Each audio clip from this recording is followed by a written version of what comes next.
Open up the door, it's Dave! Who? Dave! D-A-V-E! Dave? Right, man, Dave. Dave's not here!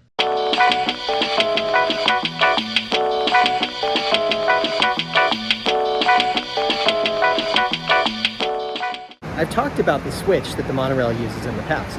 The switch is actually right out there. You can actually see it. It's right there. And so the monorail actually has the switch that goes back. There's the track that goes off that way toward the roundhouse. And then the monorail comes in and they connect it up and they are able to get up onto the two beams that are here, because there's two beams that actually go. One is on the what they call the resort loop and goes around and just goes to and stops at the individual resorts. Then there's the express monorail that goes from the Transportation and Ticket Center and winds up over at the Magic Kingdom. So there's the two different loops there. So you have to get the monorails from the roundhouse to here. And then from there, they also have a switch that's out by the Transportation and Ticket Center that allows them to switch them on to the Epcot line. So they're all part of the same network. It's actually very cool the way they've got it set up.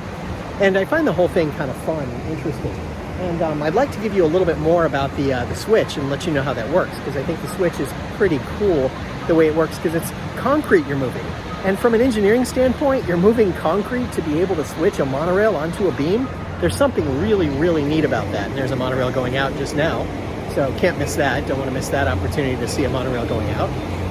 I always try to take advantage of those where I can, because it's just neat to be able to see it like that. And you'll be able to see it go around behind me and go down toward the Magic Kingdom, because that's where it's headed next. The next stop along this line is the Magic Kingdom.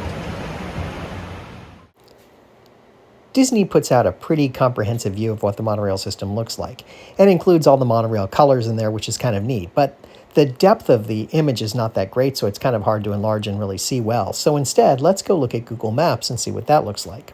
And then let's overlay in what the actual monorail routes look like. Using the monorail colors, you see that the yellow goes up to the roundhouse, and that's the spur line. Then the coral and the purple are the actual routes that go on the express and the resort loop around where the Magic Kingdom is. Then the blue and the green, they're really the same route. It's a single line that goes off to those two routes, and the red is the spur line that goes to the switch there. So if we concentrate just on the Magic Kingdom route and we overlay what it looks like, here's where you can see the monorail route goes. It goes among all the hotels, the Transportation and Ticket Center, and then over to the Magic Kingdom. Now let's take a moment and actually take a look at it in the 2D view on Google Maps to get a better feel for how the actual route comes together. We start at the roundhouse and we work our way out. Now you'll notice this is a spur line, so it goes both directions on this single line. Then we get to the switch that's here. The switch allows us to go on the different lines that are internal to where the Magic Kingdom is.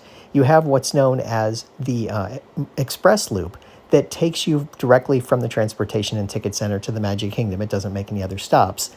And then you have the Resort Loop that goes the other direction and actually stops at each one of the hotels along that loop. So there's actually two lines that go through here. Now if we go along, we see there's the Magic Kingdom, then we're coming along to the Grand Floridian Resort and Hotel, and then we go along to the Polynesian Resort, and then over to the Transportation and Ticket Center. And this is where the other spur line goes off to go to Epcot. Then we'll move up to where we have the Contemporary and then back over to the switch. So you got a sense of what that all looks like. Now how the switch actually works over by the Magic Kingdom is like this. Monorail comes off the spur line, they switch it, they have the monorail go in and go past it, then they switch it back. Now if you want to go to the other line, they actually do a switch this way, and then they move the monorail along the path going the other direction. Then they switch it back. So it's fairly straightforward in the way that they do it. The monorail switch is kind of hard to see because of where it is. It's oriented in a way where you can stand on the ground and kind of look up on it. And you can also kind of look at it at an angle, but you can't really see it from anywhere except for basically up here at the top of the Contemporary Hotel. You can kind of look across and you can see it down there. It's right there. So you can see where the one line comes into it, and then there's the switch, and then there's the two lines that come off. So you can actually see it from up here. You could see it in operation if it were the right time and something were going on. I've only ever seen it in operation a couple of times. Twice. Once I was down by the bus station, which is right there, and another time I happened to be walking by just at the right time when a monorail came up and they were going to switch it on the line. So just got lucky basically, and that's the way this works a lot of times, because monorail operations, it's hard to know exactly when they're going to bring another monorail on the line. They may bring one on the line in a little while because park hopping starts to become available. They may need some more monorails on the line, but for now this is the only way you can see it, and this is what it looks like when you're looking down at the monorail switch.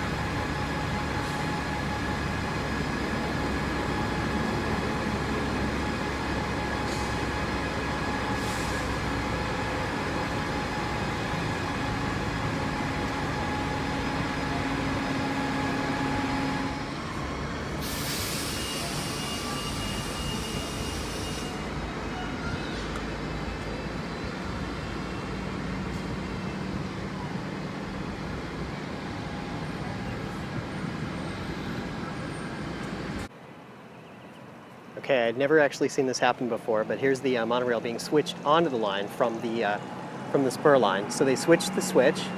Monorail orange is moving onto the line here from the switch. So you'll see him come across in just a second. He's just out of view. There he is. Monorail orange is coming on the line now. So they stopped all the other monorails that were on the line to get orange on there. Made it over just after they switched the switch.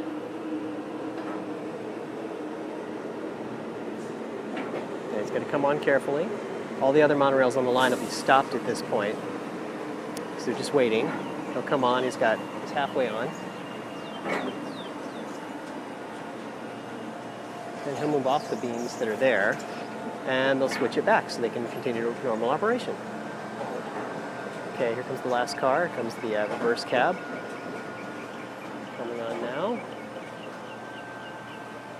There's the reverse cab. Just came on. That's cool. So monorail orange is now on the line. Now, of course, the monorails going the other way can still continue to move because they're not affected by the beam switch. So monorail blue is coming the other way. You'll see him switch on, just come across in just a second. There you go. There's monorail blue coming through here. After he comes through, they'll switch it back.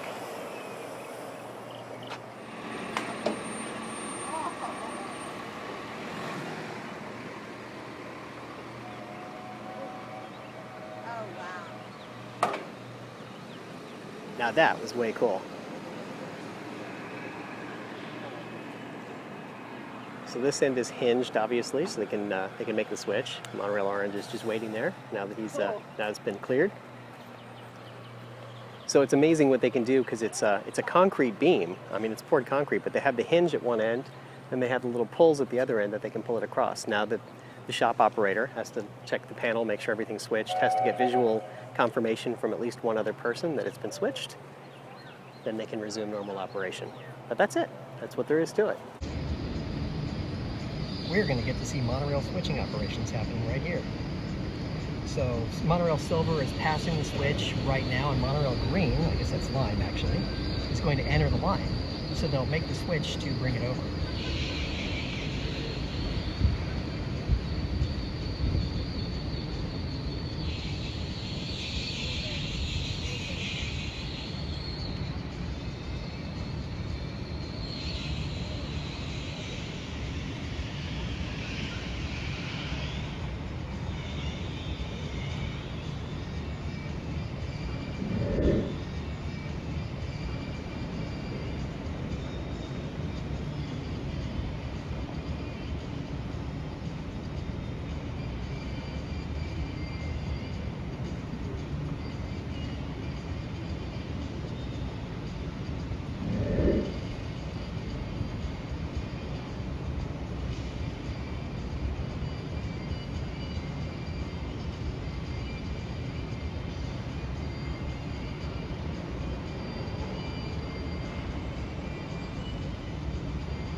exciting. We got an extra whammy there. So you can see he's through the switch now, so they're going to switch it back and he will continue on the line.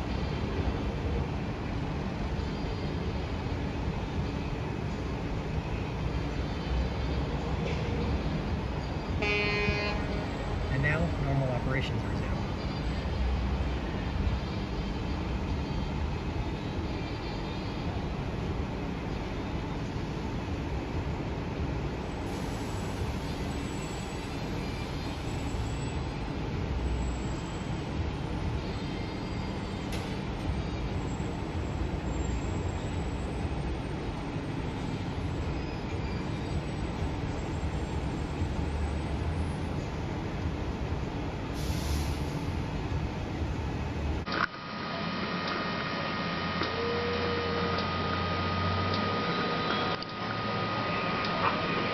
Monorail orange, central. Monorail orange 5. Normal visual to 86 and then maple override. And now let's go on and talk about switch number 2, which is the one that puts you on the Epcot loop. It's down at the bottom near the Transportation and Ticket Center. It's where the red line is there. And the blue and the green make the monorail line that goes to Epcot. So let's switch back to our Google Maps view, starting at switch number 1, going back through the Contemporary and then over to the Transportation and Ticket Center. You can see the spur line going off to the side there. And if we turn the map a little bit, we'll have an easier time kind of tracking down what it looks like. We can see that the spur line starts there and goes around to the side and then attaches up to the monorail line here. Now how that works is a little bit tricky because you have to actually go on a spur and then come back onto the monorail line. So let's go back to my crude animation here. So the monorail coming on the express line comes out, they make the switch, it goes onto the spur line and goes around. Now it leaves this part of the screen and continues on the loop as it goes around past the roadway there in the little retaining pond. And it'll go around and make its way back to where the connection point is. So you can see the one above is the Epcot line. So it'll come here, it'll go down to where the switch is, then the switch will switch and it'll move on to the Epcot line. And this is where it all starts to come together. So it's very simple to get onto the line that way. And now it'll just switch back and it'll continue on the path. Now, if we take a look at the entirety of how you get to the Epcot Center from here, because this is a giant loop, it's one-way traffic. So as you go along here, you'll see that on the right of the screen we're looking at is the one that heads toward Epcot from the Transportation and Ticket Center. The one on the left is the one that returns from Epcot to the Transportation and Ticket Center. So it just goes along in a giant loop. Now, once you get to Epcot, what they do is they take the loop and make it go all the way through what used to be called Future World. You're on the futuristic monorail and you're going through Future World and you get to see what's available at Epcot.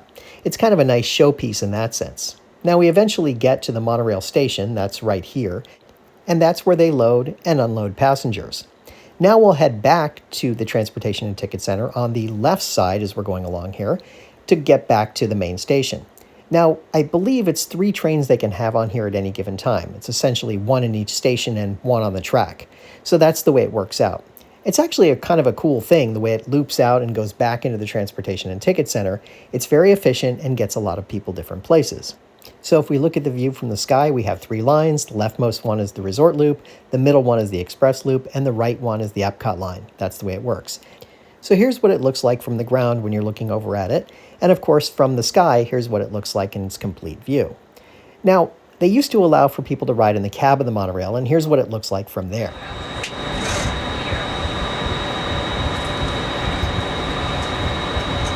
Welcome aboard the Walt Disney World Resort Monorail to Epcot Center. For those of you standing, please hold on to the handrails throughout our journey and stay clear of the doors. For the comfort of others, no smoking, please. Thank you. As we turn south, you can catch a glimpse of the spires of Space Mountain in the Magic Kingdom. Nearby is Disney's Contemporary Resort. Monorail serving our themed resorts in Magic Kingdom travel right through Disney's Contemporary Resort and stop at a station on the 5th floor. Many of our service and show vehicles are experimental transportation systems. Certainly the most popular is the Walt Disney World Monorail system. Powered by electric motors, each monorail rides on a combination of more than 100 tires. So that was a pretty cool view.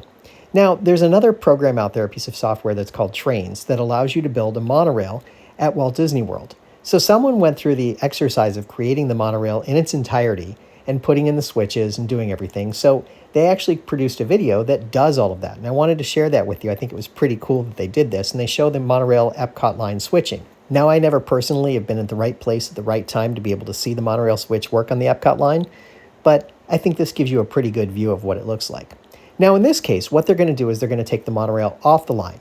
And this is tricky because there's a lot of backwards motion that has to happen. In fact, this is the reason that they had the accident that happened back about 10 years ago now, where the monorail was backing into a station before the station was clear. The challenge is that the control panel that runs the switches is actually back in the monorail shop, which is in the roundhouse. So you have to actually have good communication with people who visually inspect to see what's going on. Apparently, the person who was supposed to visually inspect wasn't on site at that moment in time, and so there was a terrible accident where someone was killed. Now, I should point out that the monorail system also has something that's called MAPO. It's named after Mary Poppins, and that's actually a light detecting system to see where the monorails are at each point around the track. And they use that to their advantage to know where all the monorails are and to be able to cut off power when there's monorails close to each other. But during the switching operations, that's disabled, or used to be anyway. Now they've enabled it so that that won't be an issue any further. As a result of the aforementioned accident, the monorail system moved under the purveyance of the National Transportation and Safety Board. Instead of being an attraction that Walt Disney World ran, now it actually has to run very much like buses, where the driver has to be separate and you have to have different controls in place. And so they had to change everything to make it work that way, which makes a lot of sense and ultimately makes it safer for the guests that are visiting the Walt Disney World Resort. But back to what you're watching. You're actually watching the reverse operation of what I showed you before when the monorail was entering the line. Now it's exiting the line. It's going to go from here into the Transportation and Ticket Center. Then they can take it up to the Contemporary, and from the Contemporary, they can take it around to the switch and take it through to the roundhouse again. So anyway, you can see how the switching operation works here. The train has to wait for the switch to come in, and then it can actually switch onto that particular beam and be moved back to the Transportation and Ticket Center. And hopefully, now you have a good understanding of how the 12 monorails move around the entirety of the Walt Disney World Resort. Will they ever build more monorails? Only time will tell, but they're expensive, and there's other options that make it easier for them to move passengers around, so maybe not. But it is still pretty cool that these are working examples that have been in business for more than 50 years. And I have to admit that every time I'm there, I geek out about them because they're really, really cool. Now, there is one other little piece of video I wanted to share with you, and that's about the monorail going from that spur line back into the roundhouse.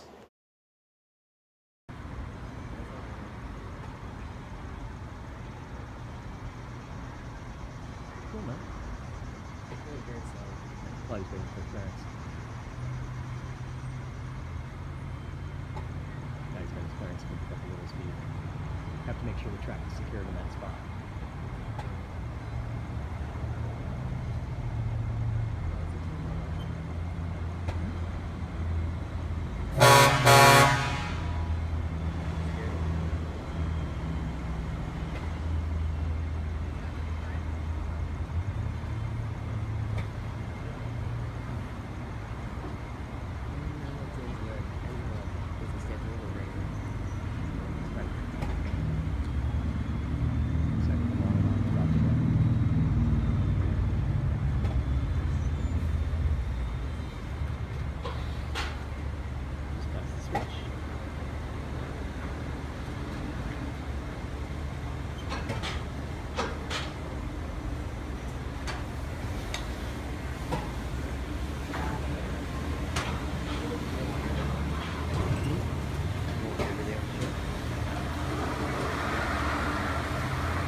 What's your point, David?